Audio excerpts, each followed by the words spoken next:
This is the story about a research group on intercomprehension, and we begin in the 90s with the idea of intercomprehension. I will explain in a minute. And we decide to produce some material, didactic material, to learn and teach Romance languages. This presentation is around intercomprehension as a concept in language didactics in a basic way. The concept implies that I use my languages and you use your languages, and we make all efforts to understand each other. Intercomprehension is a part of a pluralistic approach to language learning and teaching, aimed at raising awareness of what we already know about languages, communication, and human interaction. Sorry about my English.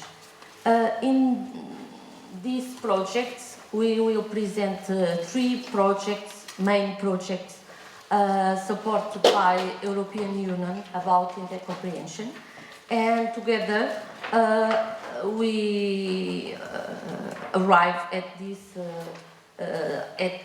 the advantages of intercomprehension as a didactic concept. Intercomprehension enhances plurilingualism and gives the same dignity to all languages, represents a great opportunity for intercultural encounters, recognizes the importance of mother tongue and other already known languages in the learning process, but also in the teaching process, offers transferable strategies to other language or other problem-solving tasks, and more in a specific way, we are now together in a network of intercomprehension, considered as a communication practice and or a learning and teaching approach, which involves an online interaction phase, fully online courses and blended courses for languages, for Romance languages in this case, and the use of at least two languages, or possibly more, which could be part of the same family or language, family of language, or not of the other families of language. The group works on intercomprehension since 1992 with the first project with the title of Galatea, and the objective, the aim was to produce some CD-ROMs for written comprehension for pairs of languages. For example, for learners learning French, Portuguese learners learning French or Spanish for Italian speakers. In the second phase, we worked on Galanet. The main aim was to construct a platform for the development of intercomprehension between speakers of language, of Romance language, but the learners work together to collaborate and to produce an original product. After we realized that it was very important to train trainers and to make something for teacher educators or trainers, and we produced Gala Pro, which is a platform for teacher educators, language teachers and other trainers. We belong to Redanter, an European network for intercomprehension with all the family of language together, and now we are in Myriadi project, which is the main aim is to have a portal for research about on intercomprehension. some products we have developed, and even they are not very updated. They are useful for people learning, for example, Portuguese learners learning French, or for the teachers when they want to know the didactic approach. The products, we produce 7 CD-ROMs, all the teams of the different countries and universities. With Galanet, the platform is for distance learning, and the focus was in a project constructed in a collaborative way. And the learners and the teachers use different languages, the language they knew, and I present the platform. This is the look of the platform. We can change the language in a Romance language and use it in all the Romance languages of the languages of the countries and of the institutions that produce this platform. The platform uses the way the work is done by a session. All the groups are together to follow a session, a didactic session, and the people they must be connected to institutional groups of each university, and after the students form different groups around topics, and they must produce a file press in the end of the work. This is the platform. We have different spaces. We have different spaces for communication, spaces for learning in autonomy, self-training area, research room. In the research room we have grammars, exercise in languages, tasks for the students, but also lexical aids, some material that the students can use to produce the way they must produce in the end of the session. So we have different spaces, as I told you, an individual space, and a space for the group, a space for the news, a conference room for all the teachers involved when they decide what to do. And we have a forum, chat rooms, space for presentation, and the work is developed in 4 phases. The first phase is ice breaking, second brainstorming, choosing ideas to work, and data collection and debate, and finally the press dossier. Some numbers about this is the page of the project where we can find all the products already produced by students. Galanet was already as a great success, used in European countries, but also in countries in America Latina, as Brazil, Argentina, Paraguay, and so on. And we have all this data achieved. The next project, GalaPro,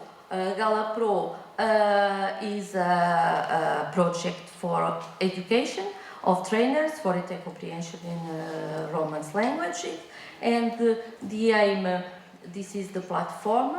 The aim is the construction of sessions for trainers in Romance languages, Catalan, Spanish, French, Italian, Portuguese and Romanian. And the trainers must produce some didactic material to be used with the trainees or learners in the area of education and language education. This is the platform. We don't have time to explain. We have also phases of the different sessions we can open. In some days we will open a new session, and in the different phases we have the phase 0 the participants we make groups from different institutions, because we always have some responsible in each institution. After we have working groups, and after the groups must define a plan for the work, an action plan. They realize in the phase number 3 the plan they have planned, and in the end they evaluate the products they have in the end of the work. This is topics in discussion in, for example, phase 1, when we are discussing which are the topics for our work. For example, we can choose activities for written comprehension or for develop oral skills. This is the way as we work. I am here as a trainer, and we discuss the topic we will develop for our material, didactic material. This is some products in paper or online in the blog of the project. For example, working group 1 worked about lexical transparencies between different Romance languages, and also around the etymology of words. For example, it's an example. We have here all the sessions we have already done, produced, and we have always material about these topics we can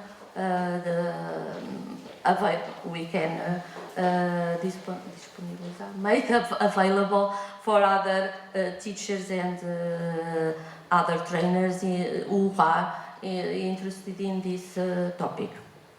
Now we are in Myriadi. The project is mutualization and innovative research within an interconnected network aiming to develop e-intercomprehension. The aims are to contribute to innovation on language teaching, on intercomprehension, to develop a permanent network of learning and teaching programs on intercomprehension through the use of web, to promote the curricular integration of intercomprehension, also in the programs of the universities, also have blended learning. The partners are 15 European universities and also from different countries. We don't have here all. We have France, Belgium, France, Germany, Italy, Spain, Romania, Portugal, and other institutions like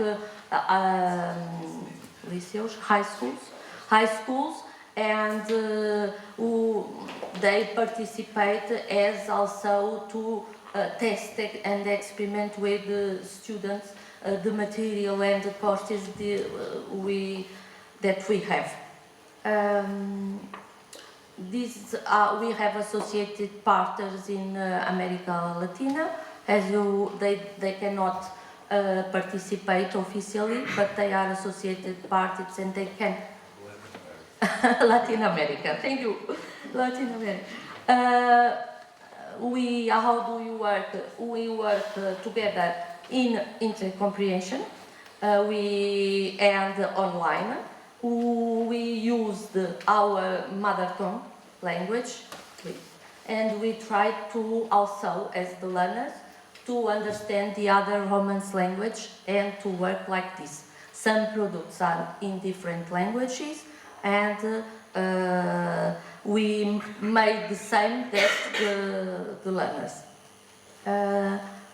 We have some mixed groups. In this example, we have a working package. We must produce a framework for evaluate intercomprehension abilities, and the group, I belong to this group, and the group is we have different teachers from different countries, and we are with different languages.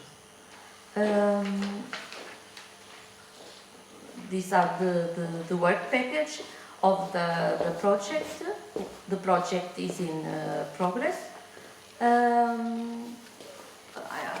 think it is not very important to explain all the work packages, but the aim is to put everything about intercomprehension together, to have some courses for different kind of people.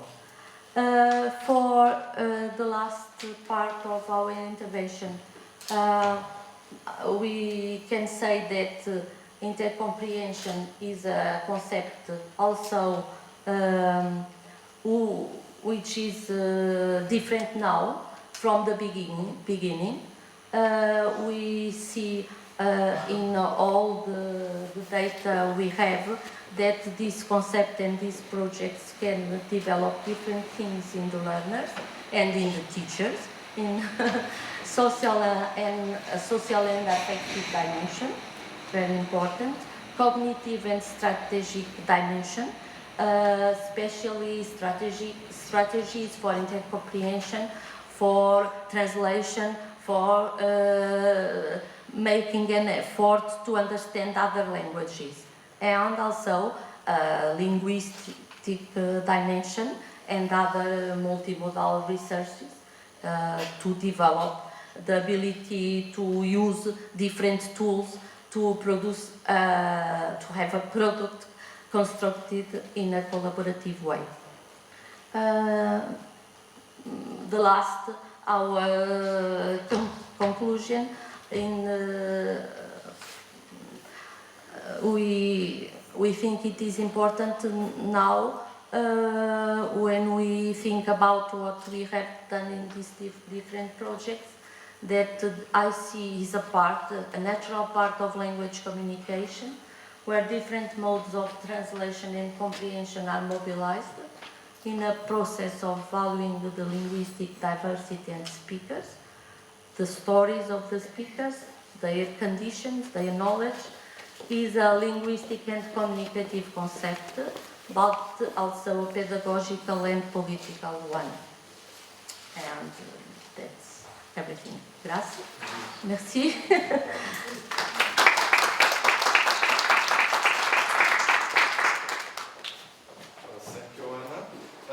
Is there any question at this point? Any questions regarding this presentation? It seems so quiet. It's strange. Okay, please. You said there are some publications like CDs. What is in them? Modules. What is in the CD? Modules for learning Romance languages, for written comprehension. In the CDs, we have one module for oral comprehension, but in platform Galanet, we have modules for oral comprehension and production. But in the CDs, in the first project, we worked on written comprehension. We collect data to see the difficulties of the speakers when they approach another Romance language, and these difficulties have some aids in the CD, lexical aids, grammar aids, or cultural aids. and the student go to the X, this part, to be able to understand the text if the student need to go to, but we have a simplified grammar of the language that the learner can consult, can use, but the student has a task of written comprehension of a text in the foreign language, and they make a pathway of different activities to test his comprehension. But Is that okay?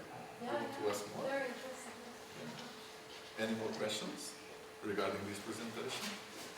Well, this language issue is quite critical when we're addressing virtual mobility. When I was listening to your presentation, I was just recalling when in one of the projects I was involved in virtual mobility, one of the projects I was involved with first, at the Open University of Portugal had a bilateral agreement with the Open University of the Netherlands in order to have an exchange of students. And it was really interesting the debate on the issue that the colleagues, the Dutch colleagues, considered that they were students of them that felt comfortable enough to read the materials in our courses, which were in Portuguese, but didn't felt comfortable enough to do the exams. And so they did the exams in Dutch. And so we had to conduct the course in Portuguese and to not only have the evaluation, the assessment not only done in Portuguese but also in Dutch because of that. And this was a very interesting topic, how this can, how the same student could feel comfortable enough in different parts of the course regarding a foreign language. yes, because just to complement, perhaps the great difference between our projects and the European team in Internet comprehension is that we work in our languages, but the great idea is that idea of the association of competencies. We may have a level of competence in expression, in comprehension, in oral, in production, different, and this is fully accepted in the work the groups done. And this work, the final work, is always a plurilingual one. This is a work, it is written or in the different languages of the participants. And this is a difference. Yeah, exactly. Okay, any more questions? Should we proceed now to the second presentation? Well, thank you, Anna and Elena. The second presentation is from Monica Bruschlita. Is that so? Okay. Monica is coming from the Business Studies Center at the CLDI University in Lithuania, and she's going to present us on the experience in delivery of international joint study programs facilitated by virtual learning environments and video conferencing. And in this case in particular, she will be presenting the case of her own university, so a case of CLDI University. The floor is yours. Thank you very much for the introduction. Good afternoon, dear participants. I'm very pleased and honored to be welcomed to this conference and be part of this beautiful celebration of cooperation based on virtual mobility, meeting physical mobility. And yeah, I'm don't touch the microphone. okay. Like this. Is it okay? Too tall. Okay. No, not touch it. Okay. And today we were the witnesses of such a beautiful bouquet of fruitful collaboration and cooperation based on virtual platforms. And with my presentation, I would like to contribute to this sharing of experiences that is being multiplied, as was said during the introductory speeches, and introduce 3 examples of 3 international joint study programs being delivered in including virtual mobility using the platform Moodle and also video conferencing tools such as video. So first of all, I would introduce the starting point that we, the university and the university policy view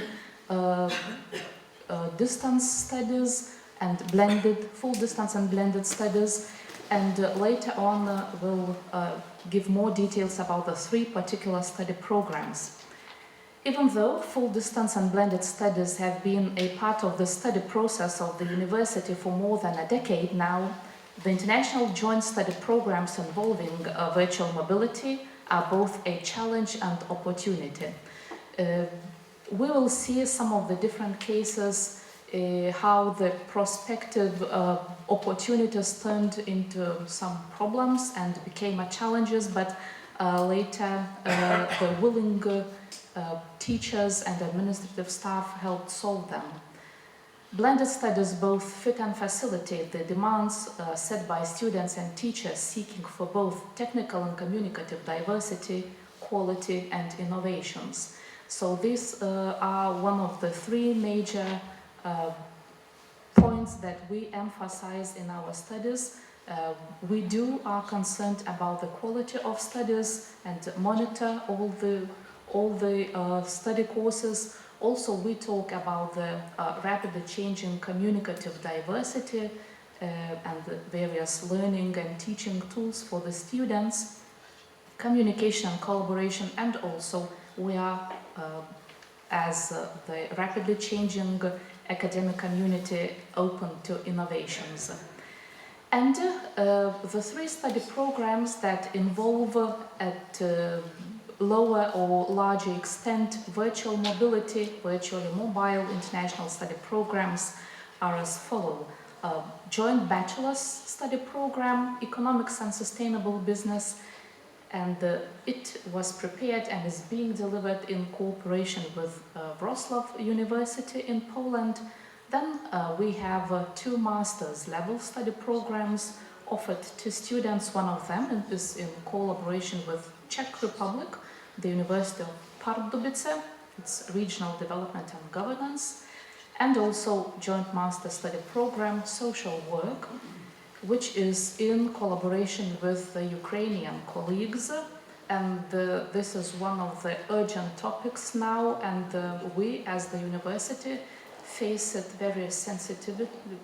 We try to deal with it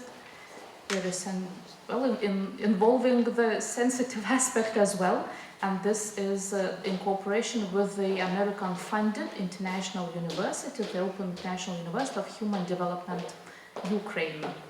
And when talking about all the 3 programs, I will deal with several aspects and provide the examples, what we faced, what we do, and what are the outcomes of it, are the common ground for the programs, what are the particularities in each of the case, what are the target audiences and outcomes, and the challenges that interchange with each other.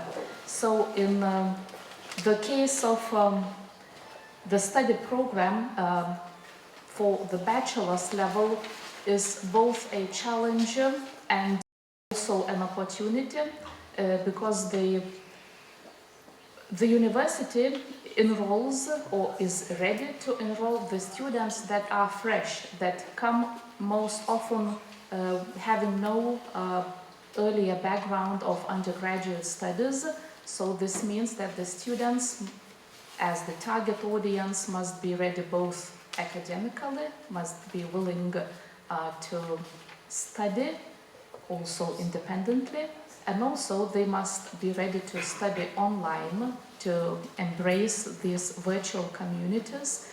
They must be ready to supervise themselves and be ready to keep to the pace, not only enjoying the opportunities provided by the time and place, but also master the pace. So this case was investigated before launching the study program by the researchers of two faculties of these two universities. They carried out the feasibility study in order to find out whether this program has the future, whether it is worth starting it or no, whether it is worth investing in preparing and delivering the study program. And during this process, they have been dealing with finding the common ground of these two universities, and within the process of these explorations, one partner, the third prospective partner, was eliminated. This was the university from Latvia, the neighboring country, because the system of education and the academic year structure and recognition of the ECTS system differed. So therefore, in order to avoid problems even at this initial level, so the university, the faculty staff decided to eliminate this third partner. So therefore, we had the bilateral agreement and received the foundation from the EU. And if talking about this common ground, so these universities had experience in delivery of studies in the fields of economics and sustainable business. Therefore, it was easy. These faculties had the experience in delivery of blended and distance learning courses. So it also was quite a prompt for them to launch the full program. Also, these universities were involved and are involved in the quality assurance system, and they willingly accredit the study subjects that they deliver online. So this was the common ground. And talking about the prospective students, the target audiences for whom, so the teachers are the teachers of Wrocław and Šiauliai universities, and this is already the second year now as the program is being delivered. The students are up to the B2 level of English proficiency, and as we see from the feasibility study, under 15 students is enough for this kind of study program to be delivered. And currently these are the students from these two countries, Lithuania and Poland. Also there are students from Georgia and Kazakhstan and Russia, because Lithuania is a small country, so therefore there is the urgent demand to search for not only partners but also for the students to, let's say, for the program to be fulfilled. And what is the outcome? So as I have mentioned, the program is being delivered for the second year. It is a successful program, but what is a challenge is the expiring funding for the program. So these 2 years of studies for the students were lucky because they received the funding for their tuition fees. The most prospective advanced students will receive this funding during further years, but still the challenge remains, as the tuition fee will be applied to next students that will be enrolled.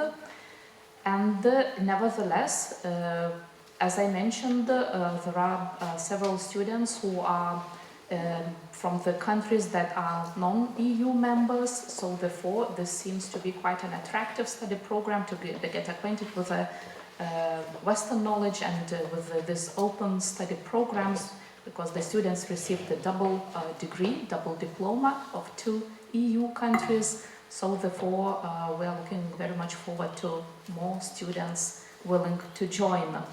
The second program is the master's already program, and it is easier for the university because part of the students that entered having the diplomas of Šiauliai University, they have already got the experience in Moodle based learning, starting from the first year of studies. So we say, and we are quite proud that we offer them from the first semester this opportunity. Pardubice University is also a widely international university. Plus, it was quite a generous project, and thanks to this project, the faculty, independently from the distance studies center, purchased the video conferencing hardware and software. Also, they got the funding for syllabuses to be produced for each of the study subjects. Also, they got financial support for the students, for their physical mobility, for teachers' physical mobility, and so on. So these two study programs belong to the same faculty. So the one program, which is financially more generous, helps the other, the previous program, because they use the same hardware and software, the same licenses and the same video conferencing and other tools. They receive support what concerns the Moodle virtual learning environment that is provided by the University Distance Education Center. This joint master study program also has under 15 students in this program, and this is the first year that they enrolled. Next year will be in charge of the Czech Republic partners to enroll the students, and also the audiences, the students, are very similar to the previous program, not only Lithuanian and Czech students, but also from Kazakhstan, Georgia, and other countries. And what is the attracting aspect of this study program?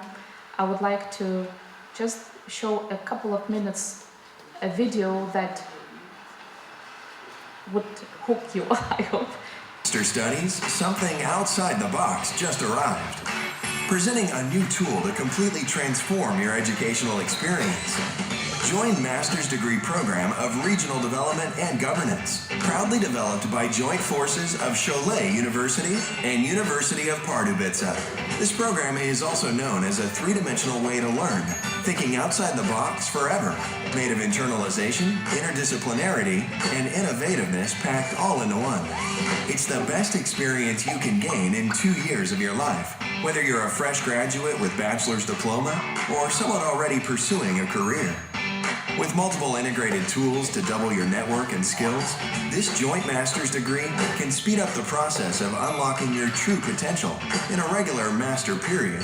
Just like living in Lithuania can speed up your pace at becoming a basketball fan, or living in the Czech Republic can speed up the knowledge of first-rate beer. Let's see what's included. A user-friendly interface consisting of different study environments. A career GPS for discovering twice as many new contacts and possibilities. Fast upgrade of your English skills from good to kick-ass professional. A premium level tourist guide to the great undiscovered cultures, and a double supervision service by academics from 2 universities. Moreover, you'll get plenty of integrated features to help you gain knowledge in fields of public administration, political science, law and economics, as well as develop advanced skills of using a quick problem scanner and solution finder, or turning on a creative approach to be quickly recognized by potential employers. Claim this must-have gadget for highly qualified professionals of regional development and governance. Apply now.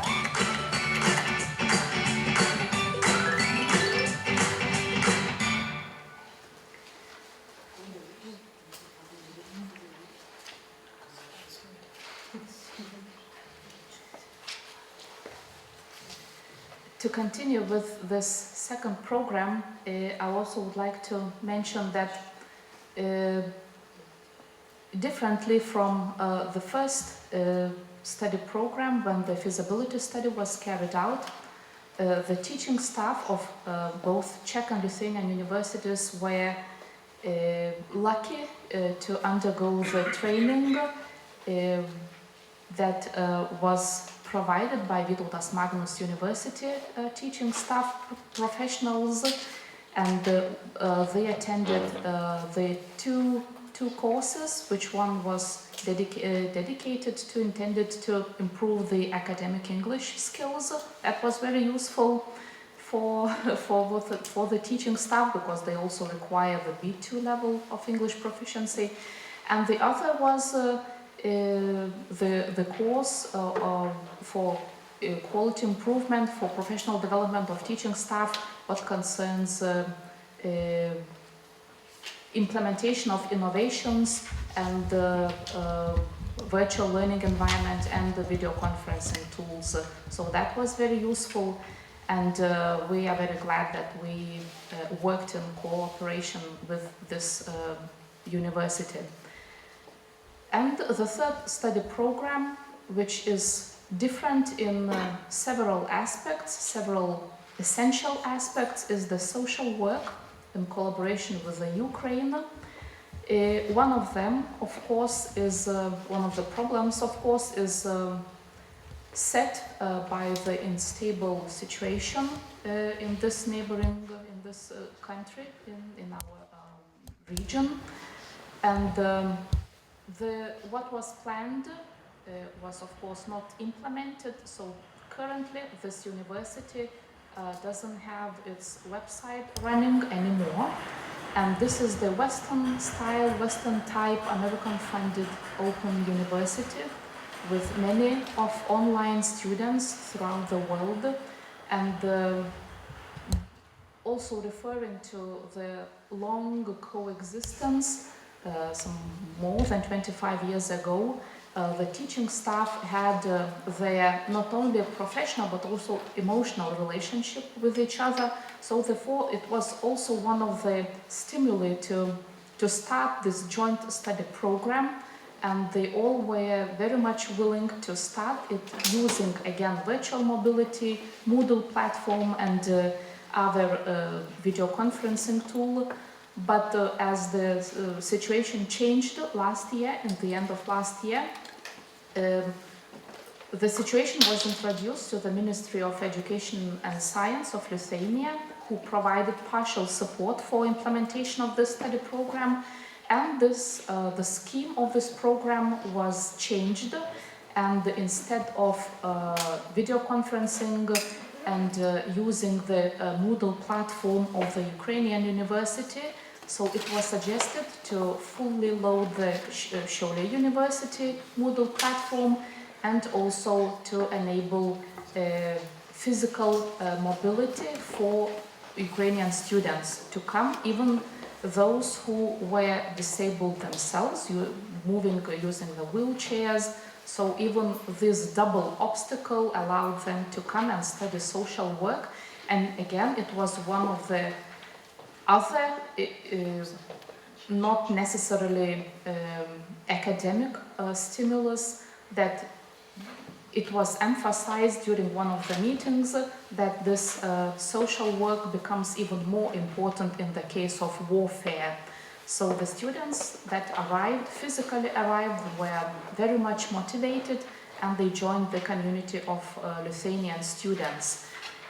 Also, Ukrainian teachers came, and the support and the dormitories were provided for free by the university to accommodate them and to embrace the students, and the various actions of support where students donated as well money and their attention, and the many enterprises in the city. So they welcomed this in order to solve the problem, not only the political problem, but also the academic problem, because they enabled the students to enter a master's level study program with this quite mild accommodation issues. And also, next to or besides the Ukrainian students, this a third study program, social work, also includes students from Latvia, the neighboring country. And one more different aspect, what concerns the target audiences, is that not like in two previous cases when two European Union countries participate, they fully embrace English, the English language, as the only one for academic studies. This study program involves Russian as well as the second language for both Ukrainian and Latvian students and teachers, in order also to facilitate this study program. And this is the program that poses more challenges than the previous ones, because of these external, let's say, situations, external environment that we can't change, but just accommodate as mildly as possible. And they also have under 20 students, so the groups are not huge, but they are very emotionally binding. So this is a very important aspect for this study program. And the last aspect about this program is that the faculty staff, especially the technicians who are in charge of the Moodle platform and the video conferencing equipment, they work autonomously. So it means that the university distance education center does not provide or is not asked or referred to provide the support, and they facilitate everything themselves. So we may say that this is easier, but on the other hand, this is also a challenge because of the quality of the study programs, because these study modules, the courses, the online courses are not accredited yet. So the next step is once we solved this political issue, is to end with certification, with accreditation of these study subjects in order to have the full program which is accredited for online and studying and virtual mobility. And two sentences to sum up the experience of our university are that delivery of these study programs, these three required initial didactic and technological preparation of teaching staff, installment of technical equipment, efficient coordination between the cooperating universities, and determination of the faculties to launch the study programs. In the case of the previous two programs, the determination was to prove, to show, to check ourselves, are we ready to be part of the EU community and embrace the opportunities that are offered. In the third case, this is also the emotional attachment, emotional responsibility for the other country. Also, the study programs that have been prompted by the project funding, I would say that otherwise the programs as have been launched now, they would not be started, because this financial support was very important, not only for motivating the teaching staff to do their extra job and to improve their skills, but also to purchase the hardware and software, and also enable the students, to provide the students some support. So thanks to this project funding, the contribution of this distance blended study mode and involving virtual mobility meets the demands of internationalization, flexibility, and the quality of studies. Thank you for your attention, and I will be glad to take your questions. Thank you. So, any questions for Monica? Monica has addressed a number of very interesting issues regarding virtual mobility, and well, my time is already going to upload this, please. Namely, the fact that these schemes are not just one bilateral agreement that we sign, but a multiple number of bilateral agreements. So there's a level of complexity, which also has cultural implications, as it was shown clearly. And your example is also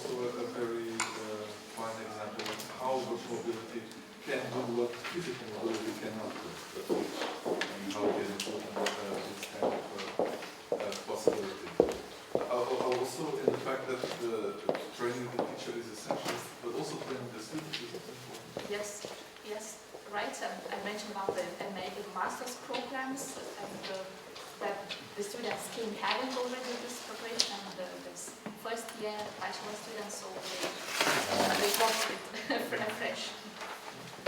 Well, any questions to Monica? Just me. Okay, Yaşar. Monica, thank you very much for your presentation, very insightful. What I would like to ask you is, could you tell us a bit more about how you use the video conferencing, the Tree program? Yes, thank you for the question. I briefly mentioned, but I didn't want to go into it. But yes, video conferencing is quite a new tool for the university, so the teachers are quite willing to use it. And first of all, in the case of economic and business study programs, video conferencing was used to prepare teaching staff.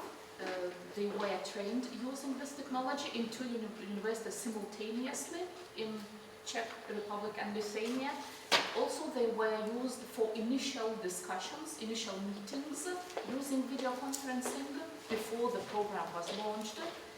And later on, when the program started, they use for the discussions, but only partial. Part of the studies only for video conferencing, mostly for teacher discussion, administrative staff, they discuss implementation aspects, but there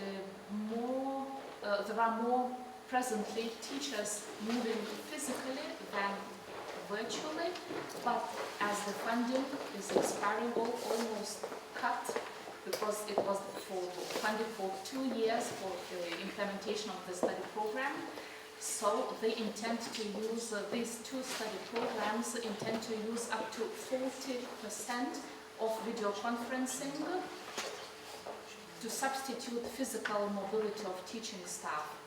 And they are obliged to let students experience physical mobility for 2 semesters, for 1 academic year at least. So this year, this period is not covered with video conferencing, but further years of studies will involve, let's say, 40% of video conferencing for lectures, seminars, and so on.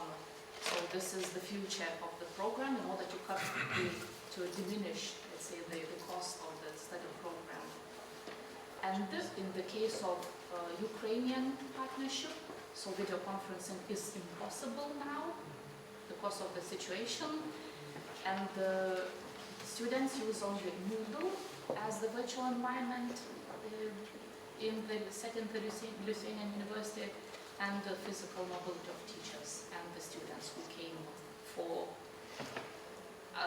we don't know for what period, maybe till the end of all 2 academic years. Yeah, so I hope I gave more details about this video conferencing. Okay, any more questions? Well, thank you, Monica. You've proven once again that virtual mobility can be emotionally and culturally challenging and rich than physical mobility. Now we're going to Tarkan. Tarkan, can you use just a photo? Yes. Okay. Ready there. We're going to the final presentation of this first part of the session. Tarkan is coming from the Computer Education and Instruction Technology Department at the Faculty of Education at the Middle East Technical University in Ankara, Yes. in Turkey, of course, and he's going to present us, as the slide tells us, on social networking services and platforms for building learning communities. Thank you very much. Thank you for the introduction. If it is not necessary using the microphone, I would like to be mobile, not virtually mobile, but really mobile. Is it necessary? So everybody hear what I say. I have some handouts for you, and please feel free to take one and pass by to your neighbors. That's the title for today, and in the morning sessions we talked a lot about being mobile, and not only virtually but really mobile. We are becoming more mobile, we are moving other places, and we are living in strange times. The speed of change is enormous. and we are trying to adapt to those changes. And those profound changes are shaping our future, and as we already discussed in the morning sessions, we don't know yet what will happen, and it's not easy to predict the future. So, before I go further, I would like to introduce myself. I'm working as an instructor at Middle East Technical University in Ankara, and also for 2 years I will be representing European Central Asia region of Global Development Learning Network. About my university, there are some information on the slide. So it's one of the leading universities in Turkey. We are a competitive university, an international university, and we have different programs, undergrad programs, grad programs, and we have different institutions dealing with mainly technical issues and computing technologies. We have online programs, and we are proud of starting new things in Turkey, and we will hopefully continue on this. And about GDLN, Global Development Learning Network, is one of the biggest network trying to shape the future of e-learning, and we are trying to find solutions for the problems regarding e-learning issues. And in this network, for 2 years from this year, starting from this year, I will be taking the challenge and trying to attract new members from the region. We have members from Italy, in different countries in Europe, and in different countries, there are some institutions in Central Asia. So if you visit the website gdln.org, you get more information about the network. And I will be glad to give you more information and introduction. I will be happy to send you an introduction letter regarding the information, and maybe you will be interested in, and you are more than welcome to apply to be a member institution.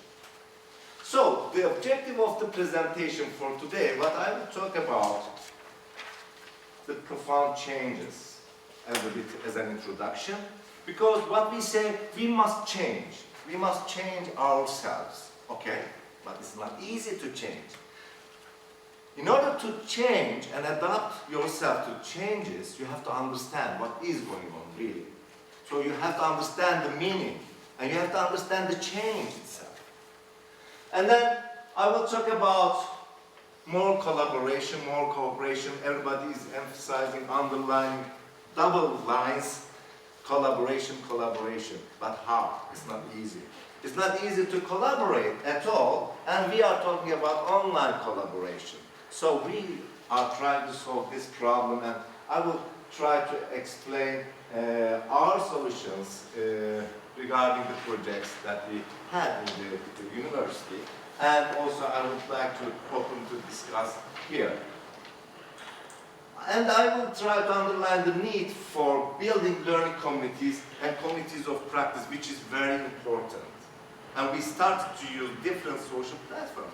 As we just discussed in the morning sessions, Facebook is not designed for collaboration or other things. It's just a social environment for you. But we already started to use as a classroom management or learning management system.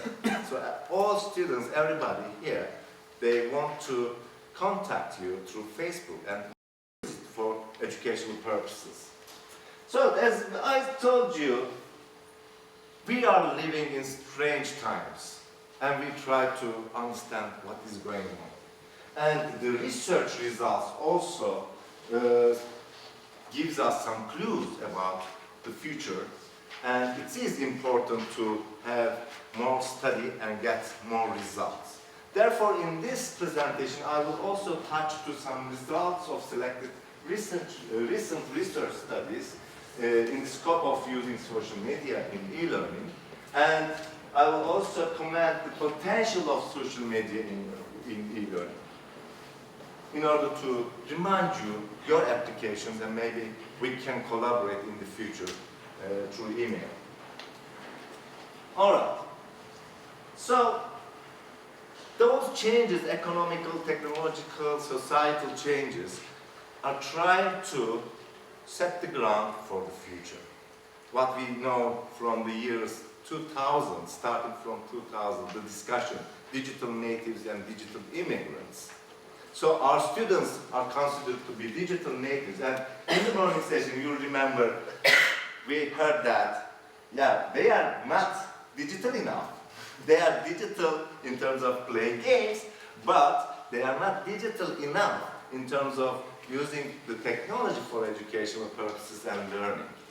So, today's reality underlines the increasing importance of continuous education and lifelong learning. This is something new.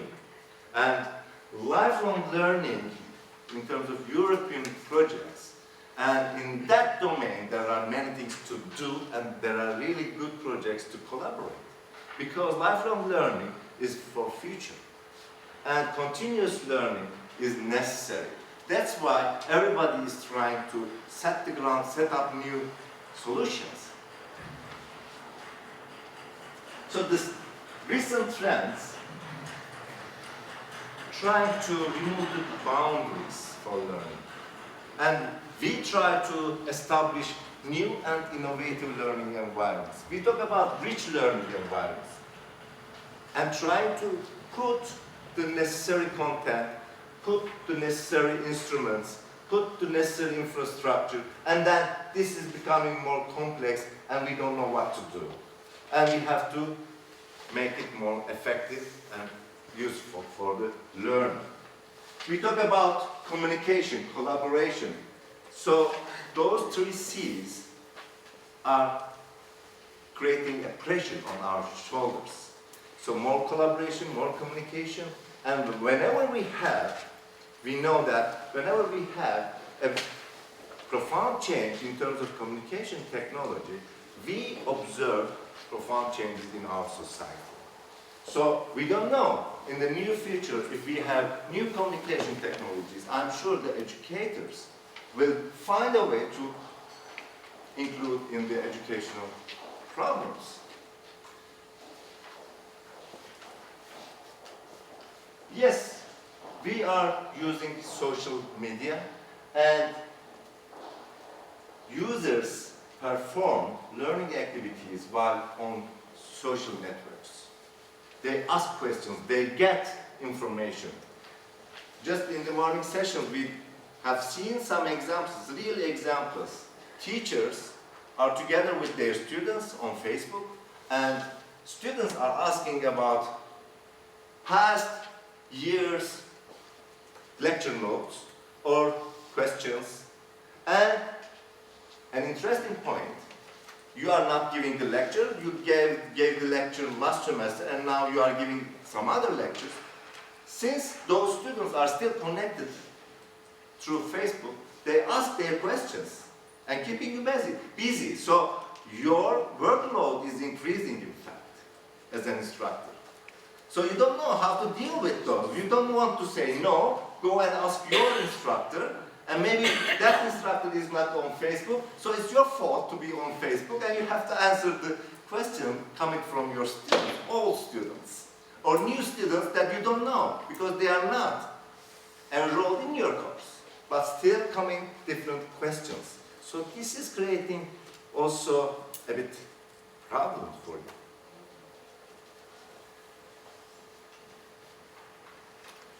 So recently, there is an increased interest in building learning communities. Being in a community is very important. You feel belong to a group of people. You commit something, and the commitment is highly based on learning. So you are committed to learn, and you are supposed to make the learning environment rich for the learners. So the learning communities, communities of practice, is becoming more and more important for you. And in the virtual environment, it's not easy, but the feeling you have to understand that the feeling is important, and this is a demand that you should find a solution to have learning communities, because the need comes from the mostly from the learner, because they are already enrolled in different forums, discussion forums, and they get the taste. So they taste it already, and they are asking for you to supply this opportunity for them in the real learning environment in the universities.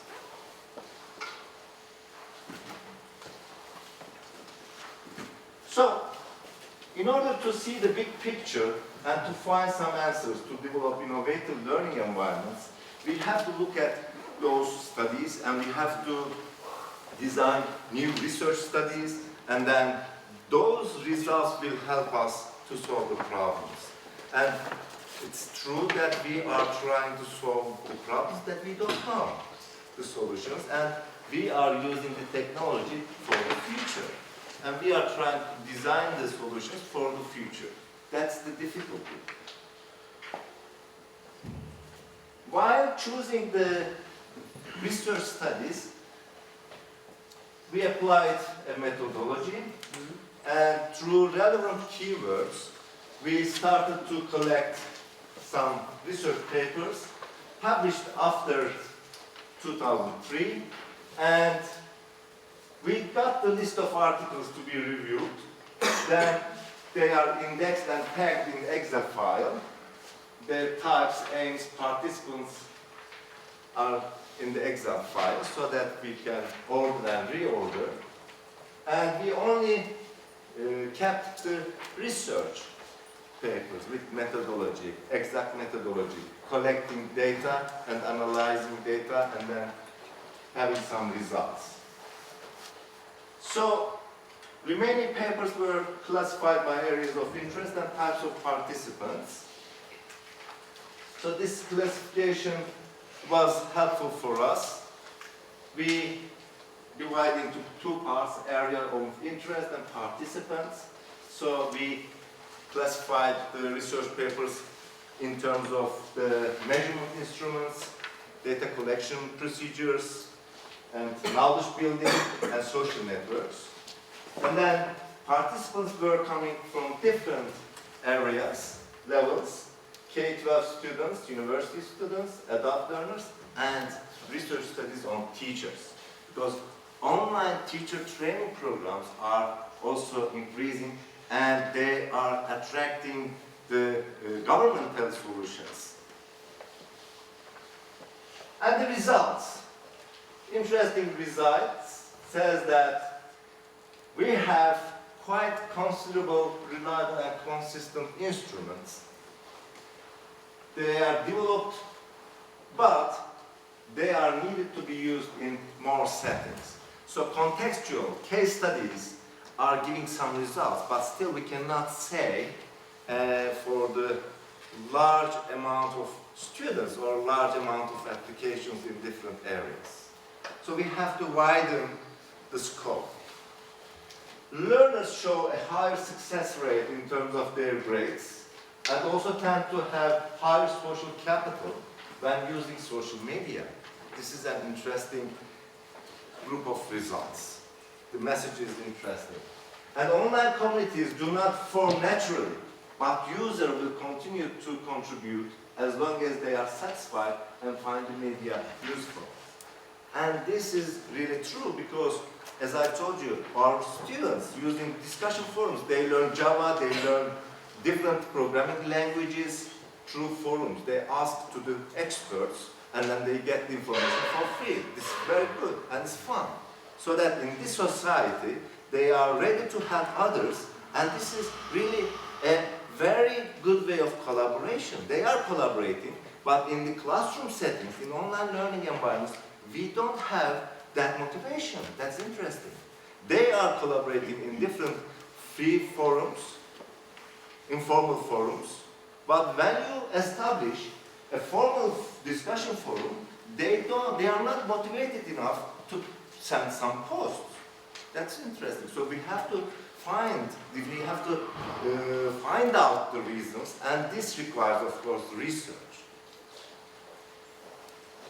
And there are some local social networks, while they are not as common as the more known ones, they have great potential. Just I mentioned, like those discussion forums. They get support, and you have to find a way to include those forums into your lectures so that you will motivate your students. And as you know, in e-learning establishments, the biggest problem is the learning engagement. So they are not engaged enough to learn and get the most of it, to squeeze the information. And dropout rates are really considerable in the e-learning programs. So another issue is diversity management, cultural differences. We are talking about virtual mobility, and the teachers are giving lectures, but they are not aware of cultural differences, and they are not experts, they are not trained, they are not experienced in diversity management. That's why they have difficulties while giving examples or making jokes even.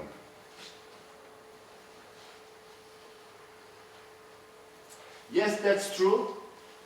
You can say that K-12 is really early stage, but the social networks contribute to K-12 students' identity development and allow them to show 21st century skills. This is important because as a citizen, you should be preparing as a government for the 21st century skills, and you have to donate the students at early ages with the necessary knowledge and skills and prepare them for the future in order to get the competitive advantage because of the globalization and different areas of cooperation. And the meaning of cooperation and competition is changing and becoming co-opetition. This is another buzzword that we have in our literature. University students are very active users of social networks and show positive outcomes from the use of social networks in education. That's a good message and good news because they are not resisting, but they are together with you. What you have to find is motivate them and attract them more and more.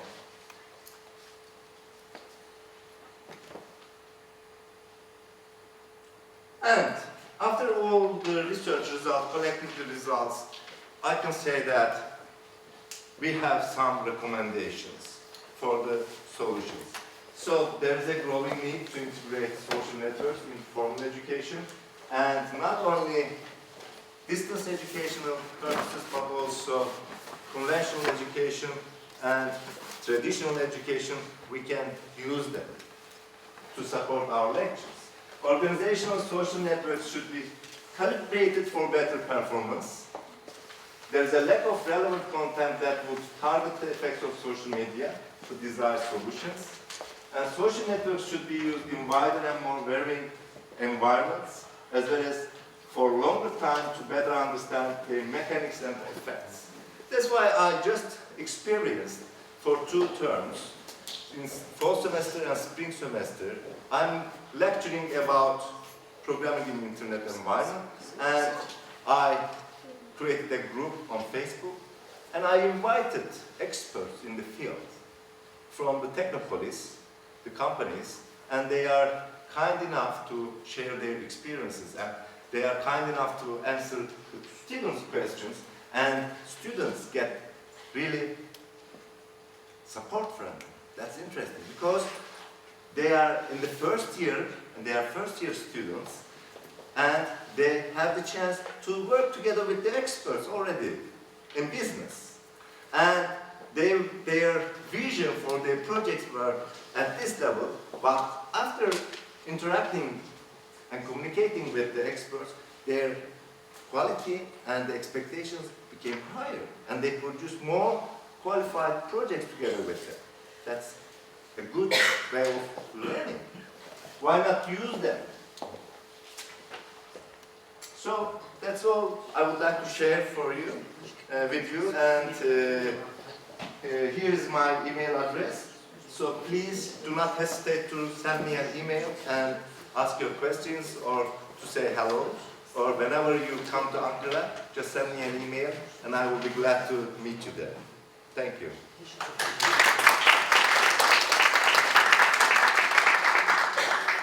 Thank you. Tarkan. Sorry. Tarkan.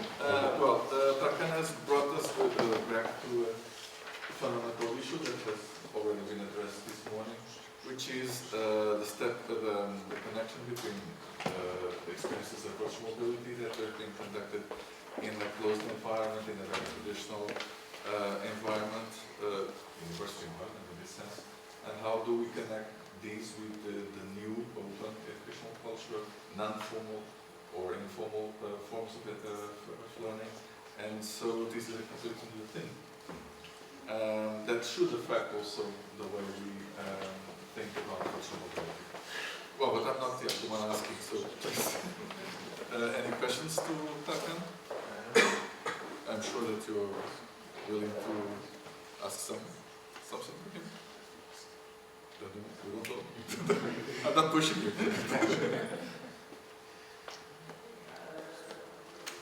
Well, it seems that you are. Everything is crystal clear. Thank you. Thank you very much. The topic is so complex that they're still thinking about what they should be asking. But actually, this is a very important thing. How we will connect virtual mobility with this, which is, as it was stated this morning, implies a change of organizational culture. With this second change in organizational culture, with the opening up of the educational experiences. Well, Tarkan, thank you very much. Thank you. Because apparently there's no other questions regarding you. And I was, so as you know, we'll be having a break now, 30 minutes break.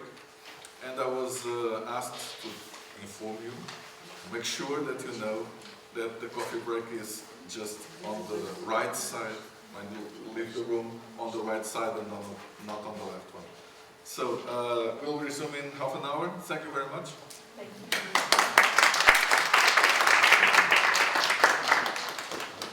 Thank you very much. Okay, so it seems that we're ready, and we're going to start the second part of this session with Mantas. Mantas has already uploaded the PowerPoint.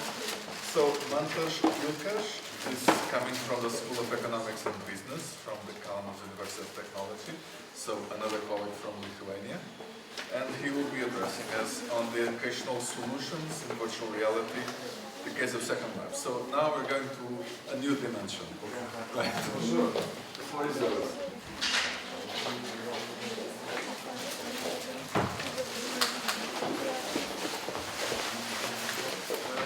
Hello everybody, I'm Marcus Lucas from the Technology School of Business and Economics. Going to talk about educational solutions in Second Life virtual reality, because this reality is the most mature and the most used one in present in the world.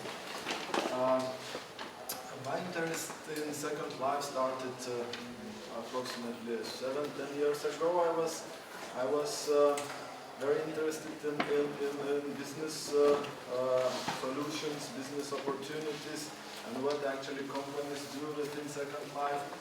And in parallel, I was always interested in educational happenings, educational things that take place in this virtual environment.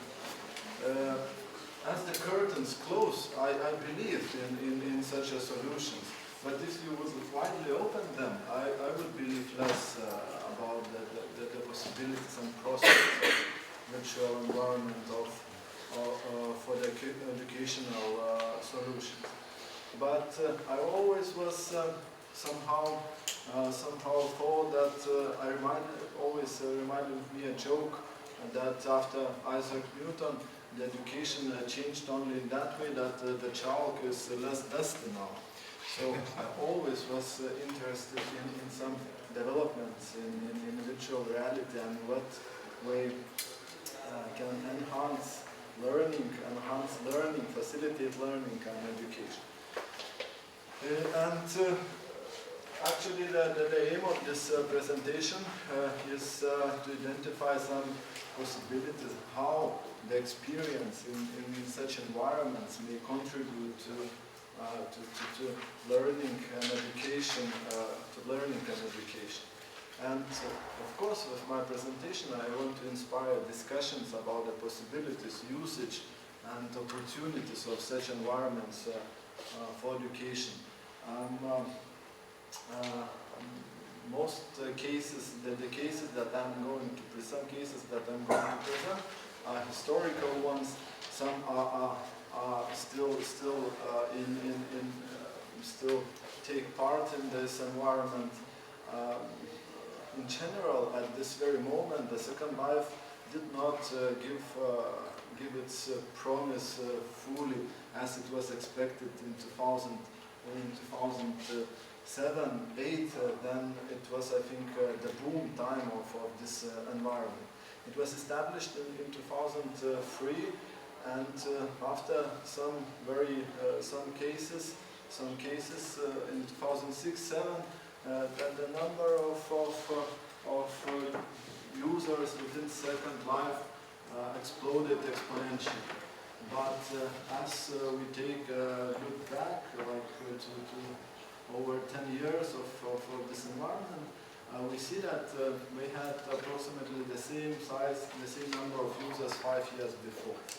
And the Linden Labs, which run this environment, they do not share very exact information about the users and so on, but it's believed that we have around 1 million users per month, and at each time there are about 60,000 users each time you log into the environment.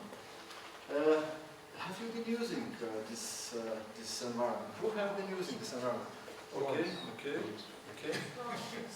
Yeah, shortly. Yeah. So I'll give a short presentation because only some are experts within the environment, and you can participate within this environment with your body image of avatar. You can create it whatever you want, and you may participate, communicate with the other persons within the environment, as well as objects within the environment, which has interactive properties, and so on. There is a mainland, and also there are a lot of over 10,000 of islands, private islands within this environment, which are established by companies or by persons or whatever. It's the environment has an economy. The currency of the environment is a Linden dollars, and we can exchange through PayPal actual dollars into Linden dollars, and to buy certain things.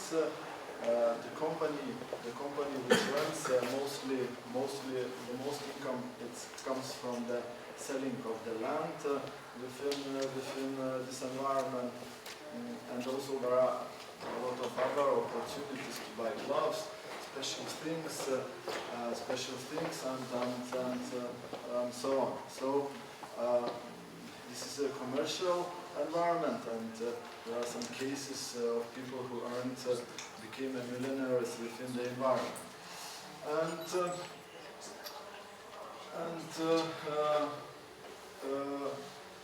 I think there are about 100 universities that do something within this environment. And to imagine the some educational opportunities as well, to imagine how it looks like. I'd like to show a short movie which shows several uses of this environment for educational purposes. When I comment on most typical educational activities within this environment, and I shortly comment on some aspects of this environment and the experience in this environment and how it can facilitate learning and education. So shortly some view from inside of this environment and how it looks within here. Traditional lectures do little to hold the interest of a generation weaned on MTV and World of Warcraft. Enter Second Life, where learners become immersed in their own education. Second Life is a 3D virtual world that can provide and deliver a unique educational setting. Meet Ruth A. Boucher, Wizo, and Marissa Moody. We are your guides to some exciting educational experiences happening in Second Life. Join us as we take you on a guided tour of some fascinating ways that the world of education is being transformed in this interactive virtual world. New visitors to Second Life are dropped at Orientation Island, where they are taught the basics of navigating the terrain and communicating with others. After learners become familiar with the basics of Second Life, it's easy for them to suspend their sense of disbelief and feel immersed in their environment. This makes Second Life an ideal tool to practice role-playing as an instructional tool. At Renaissance Island, learners can enter into the world of a Shakespearean play and interact with the other characters. Be sure to wear your period costume. Or imagine visiting Roma, where you might take part in a reenactment of the pageantry, holidays, and gladiator combat of ancient Rome. How else could students so easily experience a period of history as when they are immersed in a virtual replica of it and talking to other avatars about the landscape and the situations they encounter? In Second Life, students can participate in a virtual scavenger hunt in which they locate information relevant to their field of study. They might search for objects that have definitions attached to them, a fun, interactive way to build vocabulary. Or they might learn to identify works of art by locating particular pieces in a gallery. Wouldn't it be great if instructors could take their students on guided tours of the fascinating places they are studying in their real-world classrooms? With Second Life, students can tour replicas of locations they would otherwise never visit. The Sistine Chapel, or the inside of a Dell computer, all without setting foot outside of their real-world classroom. Many educational venues offer a virtual sandbox similar to this area in English Village, where students can experiment with building objects and environments. Learners can work together to collaborate on a project and co-create virtual 3D objects. Immersive education gives participants a sense of being there when attending a real-life class or training session in person isn't possible, practical, or desirable. Virtual worlds provide educators and students with the ability to connect and communicate in a way that greatly enhances the learner's ability to understand the feelings and emotions of people in situations different from their own. Second Life can provide an opportunity to walk in someone else's shoes. For example, learners can become part of and interact in a custom-built environment, such as UC Davis's virtual hallucinations site, where they can get a sense of what it feels like to experience schizophrenia. Or what would it feel like to take a walk inside a Van Gogh painting? Second Life users can experience these sensations. Second Life is being adopted as a platform by more and more institutions of learning, and developers of related educational applications have taken notice. Sloodle is an open-source project which combines the Moodle learning management system with a rich, interactive 3D multi-user Second Life virtual environment. For example, an object within a virtual world might ask quiz questions of avatars who are visiting that world. The avatar's response would be sent back to the learning management system to be tabulated. Instructors can set their students loose on self-paced tutorials like the learning kiosks set up at the Ohio University Second Life campus. In addition, educators can join groups related to their area of expertise, such as a Thursday night social for members of the International Society for Technology and Education, all held in Second Life. Collaboration and exchange is possible with colleagues from around the world. The sense of actually meeting with colleagues is much stronger and immediate in a virtual world than is possible through other communication tools such as blogs or email. And Second Life breaks down language barriers with support of the DeBabbler language translator. Whiteboards are another popular educational tool. For example, this whiteboard in the English Village site functions as a perpetual source of general information about this educational site. In addition, a lecturer may use a whiteboard in Second Life for a PowerPoint presentation. Afterwards, the presenter may allow participants to add the whiteboard presentation to their inventory for future reference. While this video was being produced, a first look at voice support for Second Life was implemented. Voice support expands the possibilities of Second Life by adding another layer to the simulation of reality and immersion of the user within the virtual world. While the possible uses of Second Life as an educational tool are still developing, Second Life does comprise a sumptuous 3D virtual world rich in 21st century educational opportunities.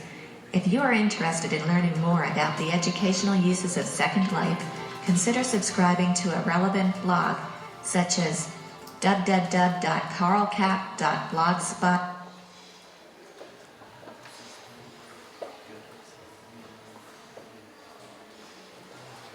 So you took a glance of how it looks like in the environment, how the avatars look like, and of course you can create an avatar according to your imagination and imagination how it should look like. So within present, the most educational activities within Second Life can be summarized and taking place mostly in these times. These are the displays and exhibits, immersive exhibits, self-paced tutorials, historical exhibits and reenactments and so on. For example, Neurological Educational Center, Virtual Neurological Education Center within the Second Life was established in order to help for the patients, who experience some disorders within the nervous system. The Virtual Neurological Center provides several opportunities for such persons. We have displays and exhibits of different neurological disorders, and the descriptions of different symptoms, different phases of disease progress, and so on. We can consult you on. We can provide real-life consultations for the persons who want to consult on the stage of their disease and disorder and so on. Also,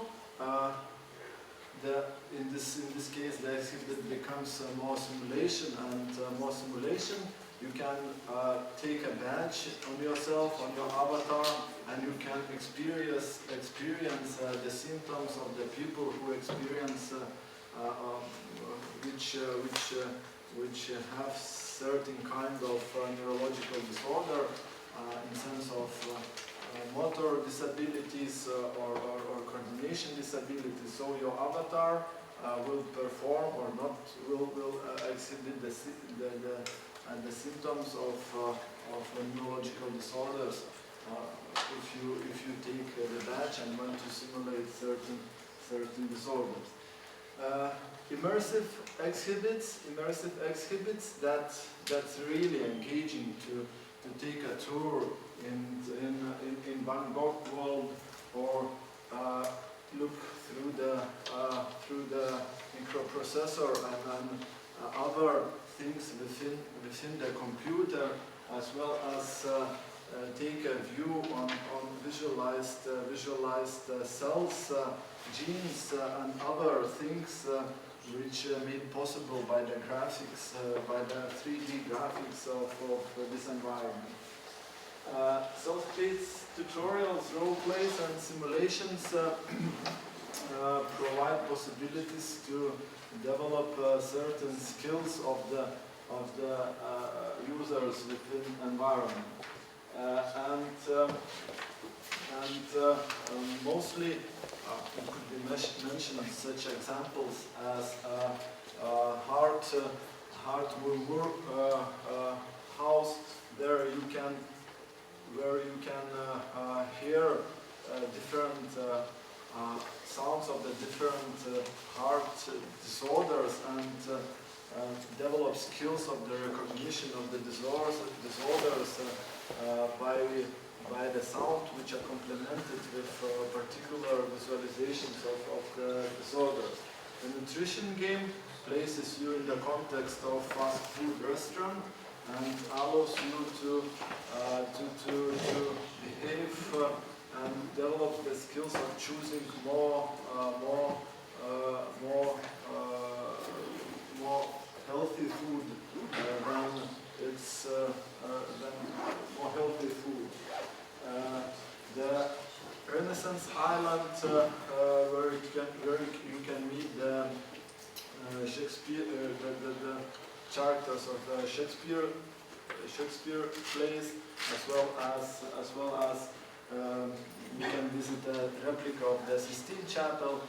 It also creates the historical environments which may be costly to visit in any distant in the really.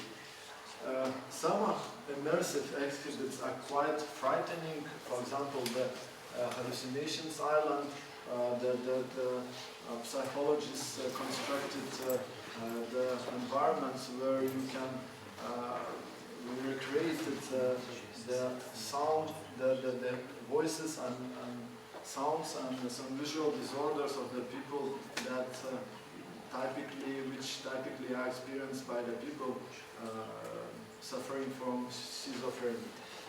So these are like the most used opportunities for the educational solutions in the digital environment at the moment. Now I would like to shortly to comment on several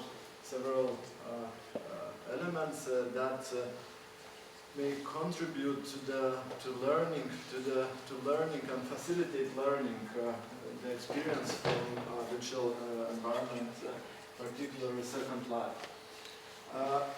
It really has, I'm sure, it has a huge potential for the inspiration of creativity through the suspension of the institutions and through the suspension of the group norms that we are usually embedded in. We all are embedded in certain particular institutions, that provide values, provide goals that are valued to follow. The institutions also provide us roles and the boundaries of the roles and which we unconsciously reenact if we are embedded within the institution. As well as we are kind of difficult to break through the group norms if they are settled, and because any enforcement of the norm within a group also means the stabilization of some power, prestige relations within a group, which the creation of this equilibrium may be costly in different aspects. And within the Second Life, the institutions that you usually unconsciously and consciously follow through roles and through the roles and the goals, when you dissuspend it. This is like an adventure. This is like a travel. When you go outside somewhere, outside from your routines, from your normal life, as you have been within your country, and this adventure, the feeling of adventure, usually is felt through the suspension of the institutions, because you don't have to follow in details all the roles, all the norms that you usually have to follow living your routines and processes. You don't have to be avatar like in the real life. One CEO from the company states, I started out with an avatar of myself wearing a toga. When I moved on to a glowing ball of energy, now I'm a spaceship. I think this for the spaceship, the norms and the institutions are quite different, and this potential may really stimulate creative thinking if guided carefully and productively. That's, I think, it's one of the most possibilities for inhibition of creativity by this environment of digital environment, for example, Second Life. The second thing, and this very important thing, that you feel deeply immersed within this environment. And many psychological experiments as well as ethnographical observation of participants show that we tend to behave and interact to the others like we do it in normal life. The immersion, when you model yourself after your avatar, and you feel loneliness when nobody talks with you in the jazz bar, when you can't find the people that you can communicate. You can feel every feeling, and I assure you, it's quite the feeling. The feeling is quite real through the deep immersion processes that you experience within this environment. And we announced, the Linden Labs announced that we are going to provide a version for the wearing headset Oculus Rift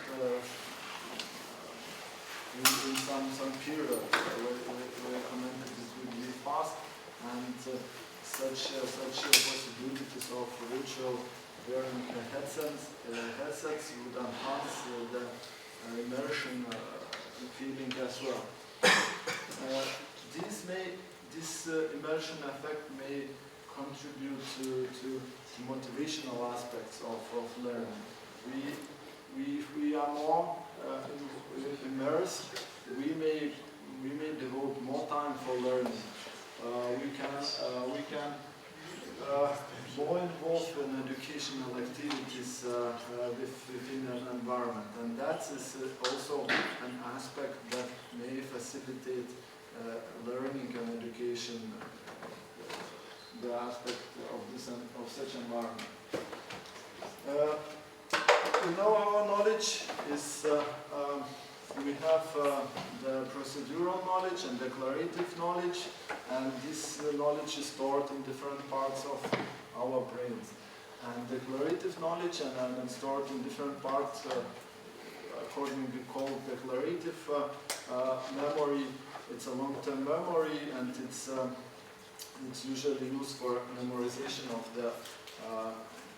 the objects, dates, places, and the relationships between them. Such a knowledge may be recalled, manipulated easily, and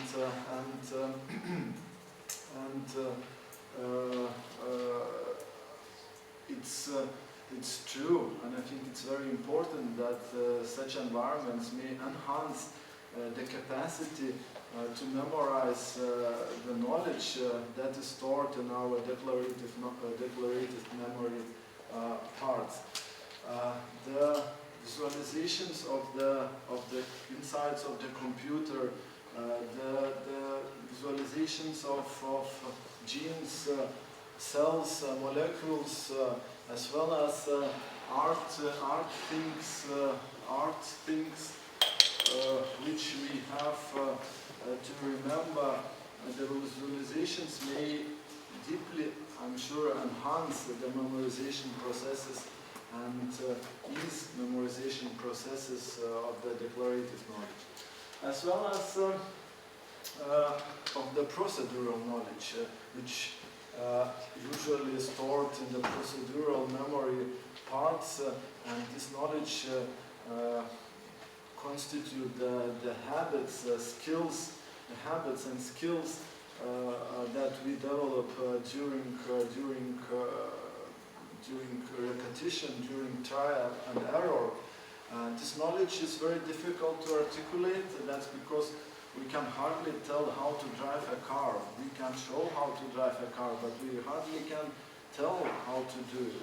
And it's reactivated usually by the contextual stimulus that are present. So it's reactivated such skills, habits, and scripts usually reactivated through the environmental stimulus unconsciously and drive our behavior and make it efficient and guided.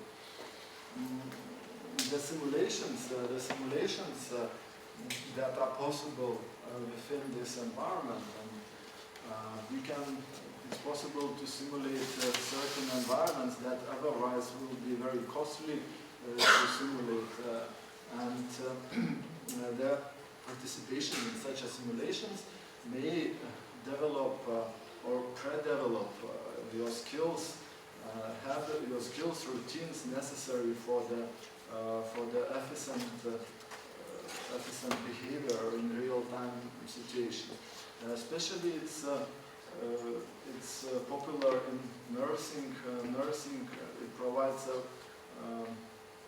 possibility a lot of places within Second Life for the nursing activities. The simulation of the nursing environments, which constitute various scenarios.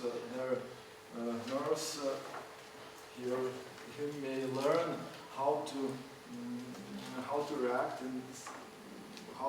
in certain scenarios of the people suffering and how to react to, and these skills are pre-learned within the simulated environments is in low-cost basis, and of course then developed and enhanced during real-time training. Basically, such an affordances of the Second Life, how it may facilitate learning and education in terms of through the immersion and experience-based learning, through the enhanced modes of development of and memorization of declarative knowledge, through the inspiration of creativity by suspension of institutions and group norms, and as well as development of procedural, of the skills and habits that are based within procedural knowledge. Of course, there are a lot of barriers, and that has to be admitted, and many companies and many universities made a lot of mistakes.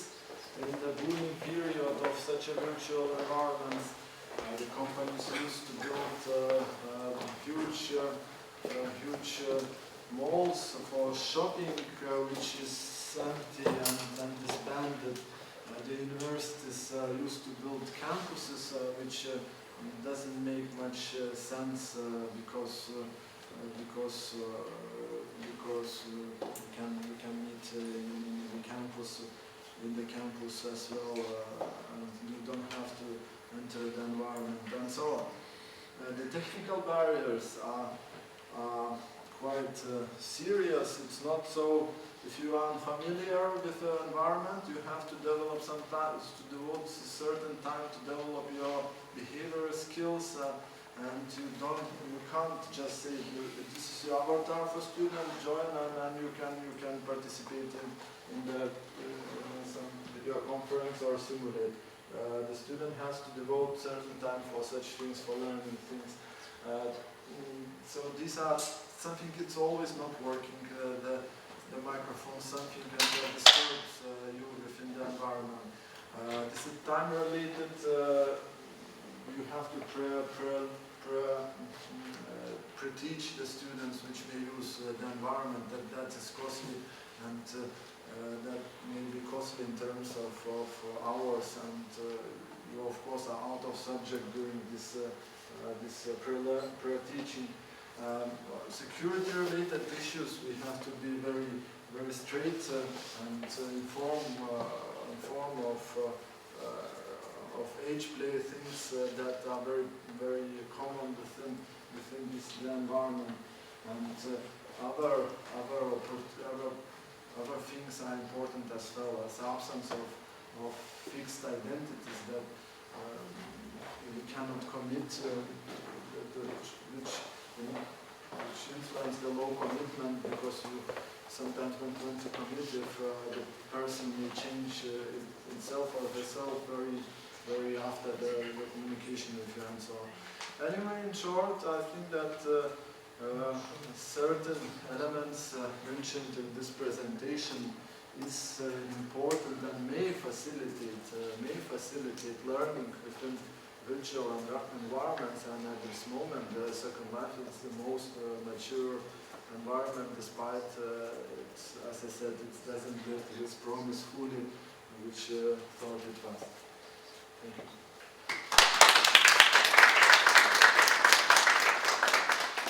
Well, as promised, Mantas has kept his promise, so he took us in a very passionate way to explore a new dimension. And well, it's important to say, anyway, to clarify that, as Mantas was doing, that this is not just simulation, and this is not just virtual simulation. There are other possibilities. This is a very specific case, which implies also a number of concerns and also of implications, as he pointed out. For instance, the fact that there is a clash between what is the institutional environment and what is this environment, in terms of rules, but also in terms of protection of IP rights and identity and all of this. But, well, this is a more complicated thing. But anyway, would anyone like to raise a question to Mantas? Well, I've spotted at least two. Yeah, so If there is someone else inside? yes, of course.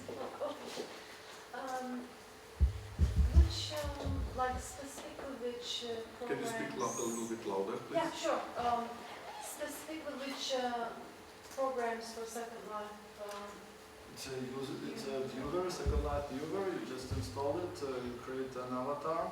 The viewer is very not big, about 40 megabytes. You just install it. You create an avatar. Just practice yourself in the test island, and you of course can go through. You have to know where you are going. There are links because you can get lost very quickly, and most of the spaces are very empty, and you feel lost, disoriented, and only usually within this environment, and you have to know where to go. And the Amsterdam city is a good place to start. There was a second question?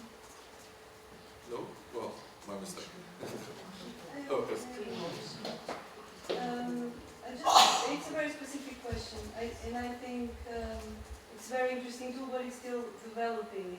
As we've said this morning about Facebook, that education follows the trends. This is also an example. I would like to know, what if I was a university and I wanted my students to enroll in a program, but I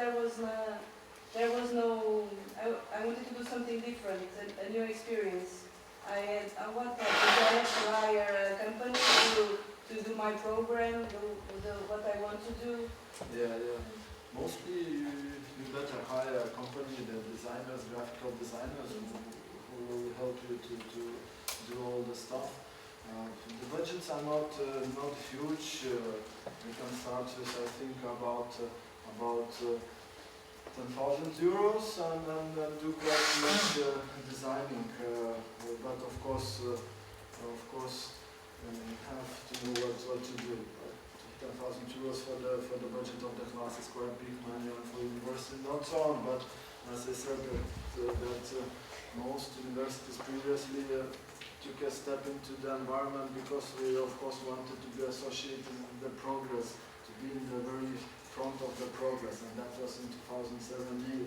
And after that, the campuses, virtual campuses, stood empty and disbanded, as it happened with Princeton University and so on. You said that we love the environment because of the new policy of land for paying for land, which is the main revenue source of the Linden Labs. But I think it was just because nobody used it.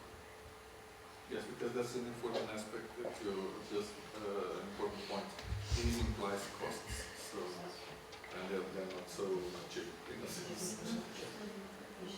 Anyway, the potential in terms of creativity, in terms of it exists still. While it's maybe difficult to realize, of course. Well, any more questions? Well, thank you so much. Aisha, can you please? So we now, as well, time is running short. We now move to the last presentation by Aisha Russell from the Ashridge Center of Research and Executive Development from the UK. And she's going to present us on the actual research in online executive education, the use of virtual dialogues to engage a global postgraduate learning community. Before you go, Aisha.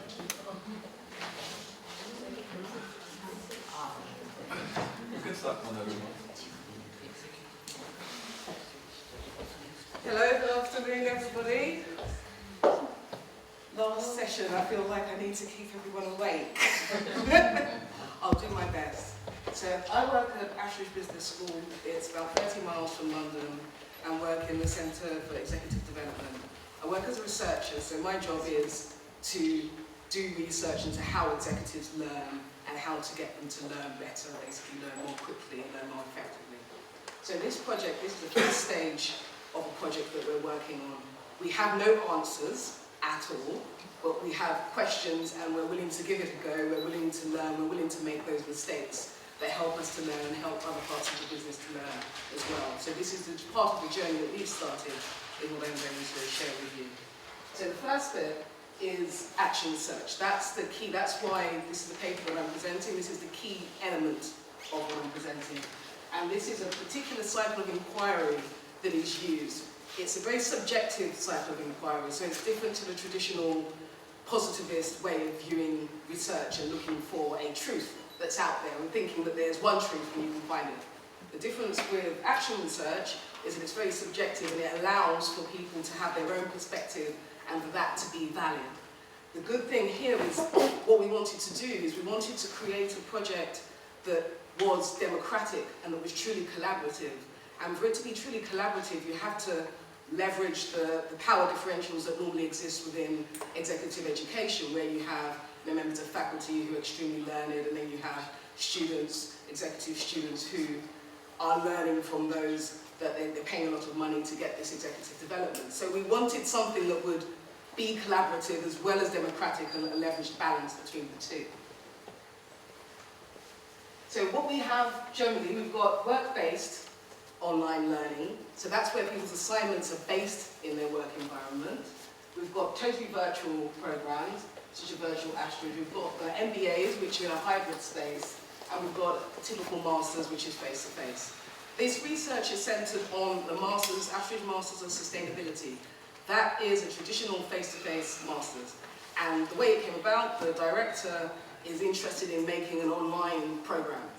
And for how do we do this online? So there was an interest in increasing global footprint of the students which attend this program.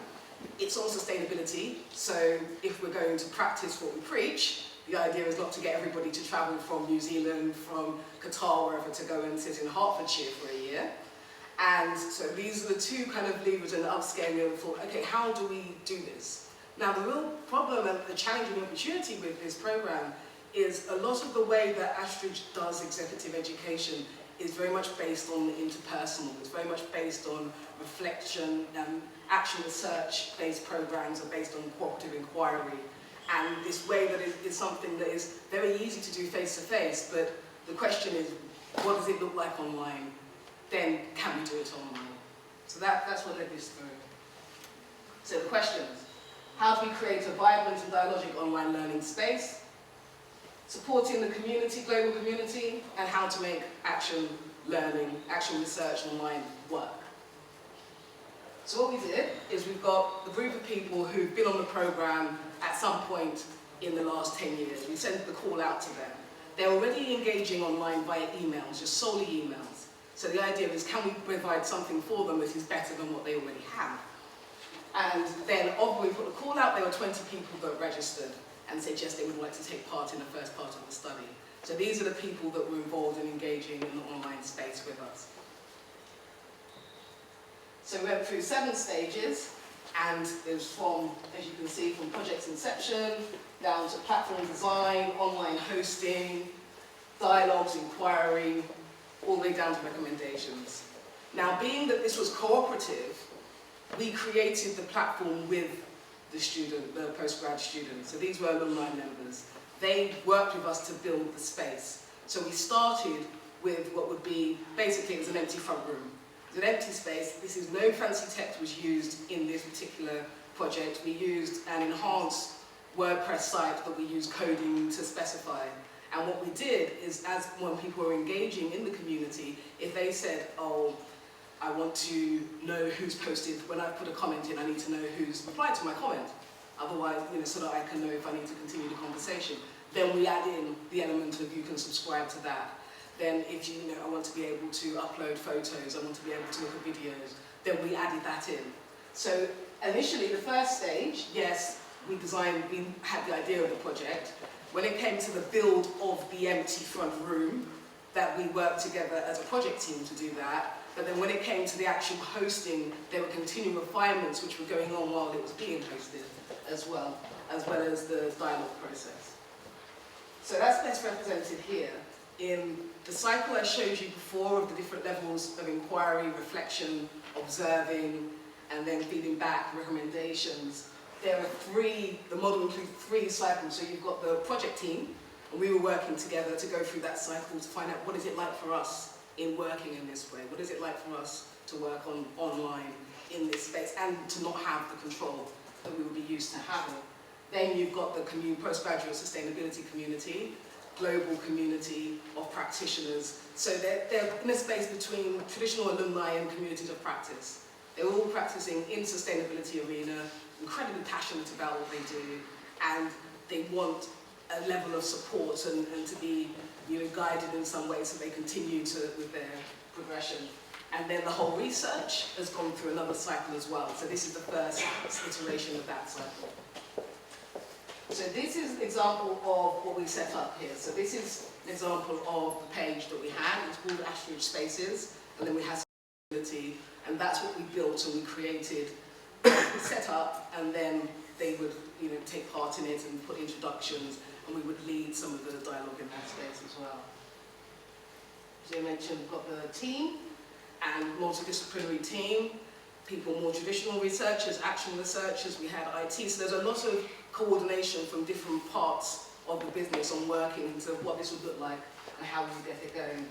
The people who were participating were not based in one location, so the students were all over, the alumni students were all over the globe, and as people on our side in the project team internally, we were also based across Europe. And so you've got the fact that you've got moving parts all over the place in terms of how to get this work. And this is what we think is going to be looking like in the future as far as executive education. We're not, at the moment, the majority are based in Hertfordshire, but that's not going to be the case for much longer. And this is more typical of how the rest of the business may be wanting to work going forward. So we had, we were doing data collection, we had synchronous and asynchronous, and used the Google Analytics, so it was a WordPress site, so we could use Google Analytics to see what the usage data looked like from the community. We also had discourse analysis from the people who were participating in the community, and we also have on Basecamp the project team. So we used Basecamp. Is anyone familiar with the tool at all? Yes. Yeah? So it's a project management tool. It's very cheap. You think you can get a free, but I mean, I pay like £11 a month. It's very, very reasonable. And it's a fantastic way of staying on track, and we use that as our space. So the first cycle was us on Basecamp, and someone feeding that back into the larger cycle of the community, so that they could share. Because of the way we're working, they needed to know exactly what we were thinking while we were going through the process, as well as the group itself. And then we had like conference calls as well that we would hold, transcribe those, and have a look at what was coming out for us as part of the process. Then an example of some of the Google Analytics that we pulled off. And for the people in the alumni, these are the sorts of questions that came up on the site. So some of it, as you can see, clearly topic related. And then you've got other things that are, something you think, why is that there? Like you're interested, it's nice to see you in your family, with your family.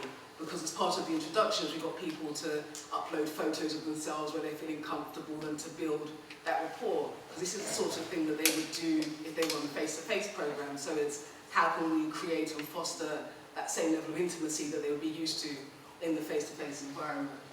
And then you've got the questions which are very particular to working with a group of people in the action research method and this inquiry, where someone can say, I don't really know what I'm supposed to write here.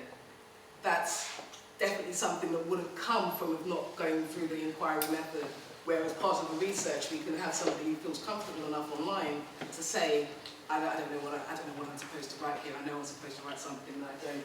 And the challenges of wanting to communicate with somebody but not knowing exactly what they would do, or if they would do something different face-to-face than what they were doing in the online space. So in terms of the finding, very typical to what you would expect in an online community engagement, where you have peaks and then it tailed off. So when topics would go up, you would get a sense of introductions were very high, then it would tail down. Then when topics would come on, people get interested, then it would tail down. It was quite typical there. And when it comes to the conversations, things like some of the conversations which had the most energy, and by energy I mean the levels of interaction and numbers of page views on Google Analytics. You've got people when they wanted to solve a particular problem, so they had a particular sustainability issue and they wanted to solve it. That's something that energized people and they wanted to talk about that. And some of the experience sharing, like sharing aspects of their life is another thing. Not as much as the problem solving, but also caused a driver spike in the responses and the page views that existed. And then the open inquiry was another one. Now, media-rich items is another, the use of people communicating, though when we thought, we tried our best not to go in thinking that we knew what people would do, and that's part of the method that we took. However, when we're realizing that people they respond more to a video. So I remember somebody on the space said they're having problems in their meetings at work, and they showed a funny video of the kinds of boring meetings that they had in their work environment that they wanted help with. And then there was a layer underneath it, which was how they manage the power dynamics in their organisation. Is there a way they can subvert that by introducing a different methodology in the meetings? They use videos to do that, or people use photos. So it was quite the media-rich element seemed to be something that worked very well for the participants. And then you've got the differential responses. So as a project team, there were 3 of us that were in the team who were communicating and instigating dialogue and communicating back with those who were part of the community. However, different members of the team had different response rates, which is something that, something you probably expect, that people may be more inclined or less inclined to respond to different people. But it was interesting learning for us, and I'll explain in a minute a little bit why that is. So in terms of the themes, these are clear things that came out for the participants.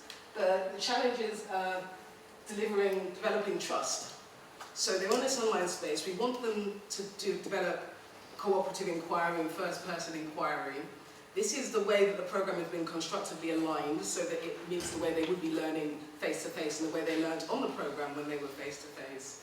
But they would trust their ability to trust other students who were maybe on a different cohort from them, or other students, or even other members of the support team who they didn't know so well, is something that was a challenge for them.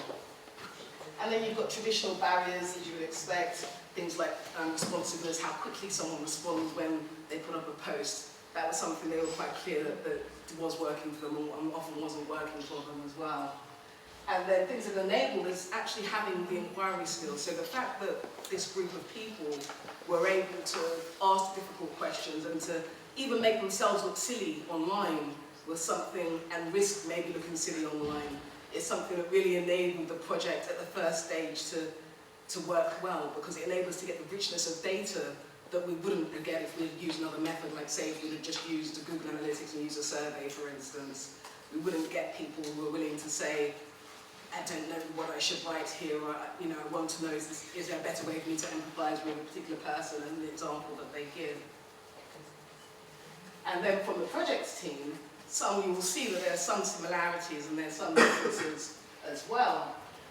Expectations of technology, so different people who were working in the project team had different ideas of what the technology would enable them to do.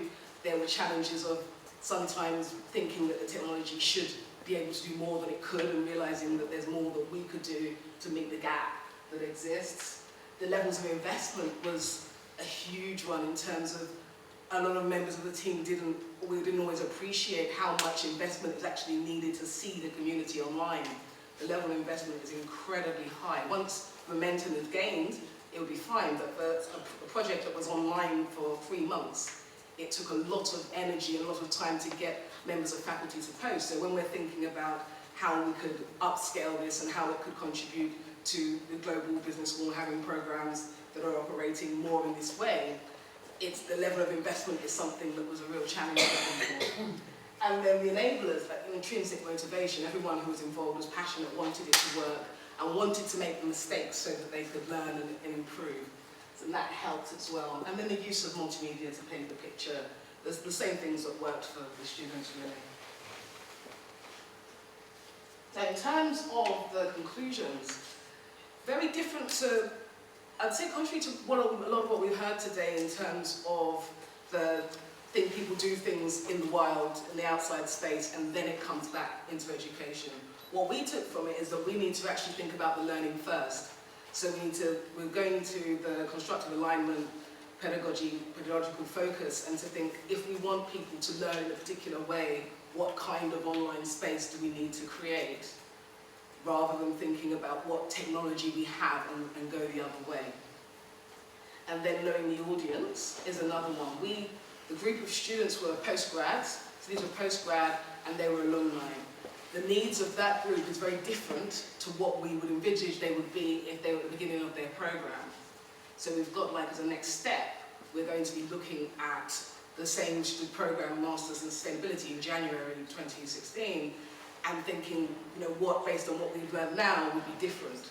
Because some of it, for instance, like introductions and needing trust and etc., that would be easier to give earlier on, whereas it was a threshold issue of people who've already gone through the process and they're now operating as practitioners, and we're talking community of practice. Their needs are very substantially different to what they would be at the beginning of their academic postgraduate career. And then that feeds into the creating trust. And one of the key learnings for us was that there was a lot of talk about people having a very strong relationship with the institution. So people thought, they have a strong relationship with Vashtrij, these students, which there is a very well-known program to have this strong relationship, but they didn't actually have any strong relationship with the institution at all. They had a strong relationship with the director of the program. So in terms of thinking next, it's how can we get a better relationship with more people, because that's a lot of effort. If it turns out that online there's only one key person that they're truly connected with and someone who truly trusts, that impacts on the work level for that person. That person's then going to have to do a lot of work. So it's how can we get the trust and more evenly distributed across a team so that the work can be leveraged between the team members. And then emotional as well as content feedback, which is that a lot of the talk and going through the text and the transcript and looking online, you could see that people, they often just wanted someone to say, oh, I really understand what you're saying there, or that really impacted on me. I don't know what to say right now. Can I come back to you? You know, like, just give me a couple of days. I'm busy at the moment. And it's that was something that in the development of what we created with, on the WordPress side, we're starting to get to that stage.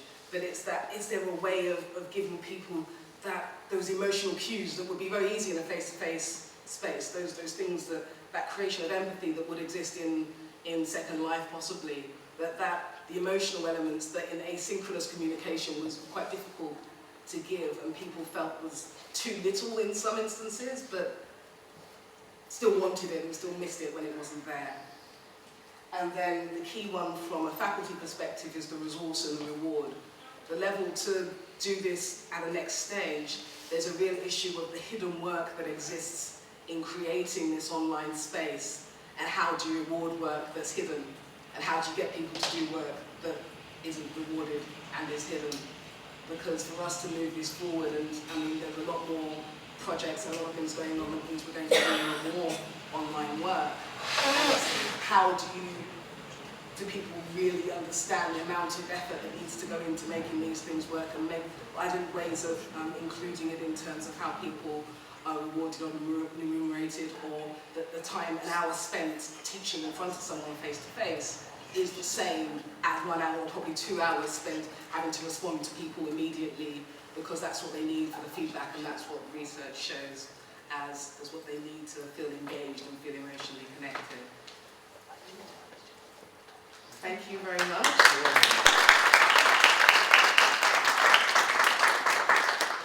Well, thank you, Aisha.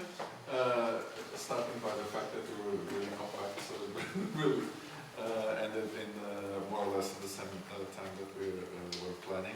Anyway, Aisha was making quite an important point once again, because it already was addressed this morning, which is the fact that when faculty, not just faculty, well, institutions in general, look at the online provision or online learning and e-learning, there should be understanding that there is a cultural shift there, and the practices are different. We are not just doing the same using online tools. It's completely different, as Aisha was pointing out.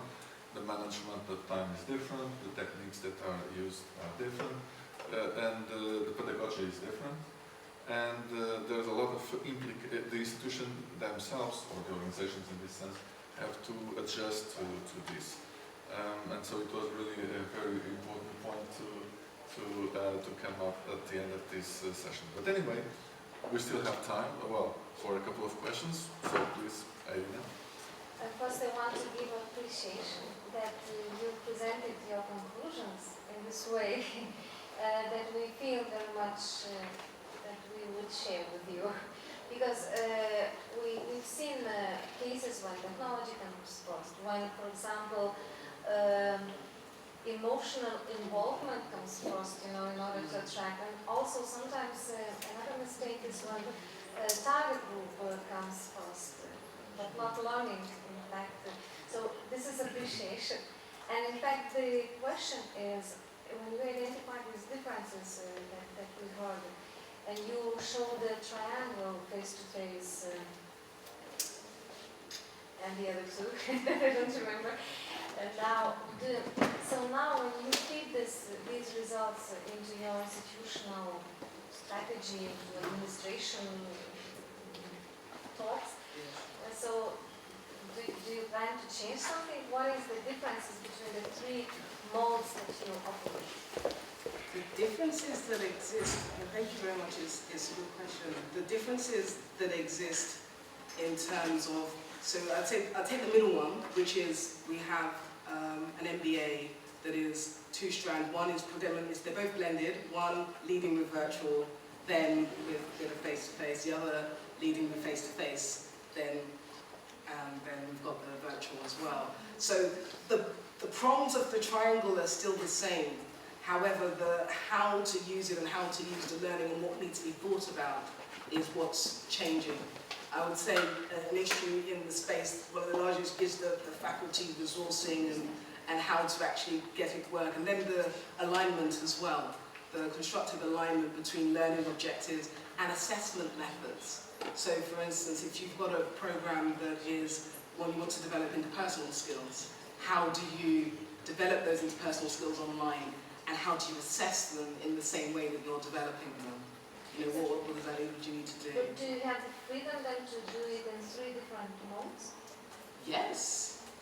Yes. I mean, I think the way that the EMBA is the one that will use the two and do the different modes. The program, the Masters in Sustainability, that's going online. I'm not sure if we're going to keep the face-to-face one while we're going online.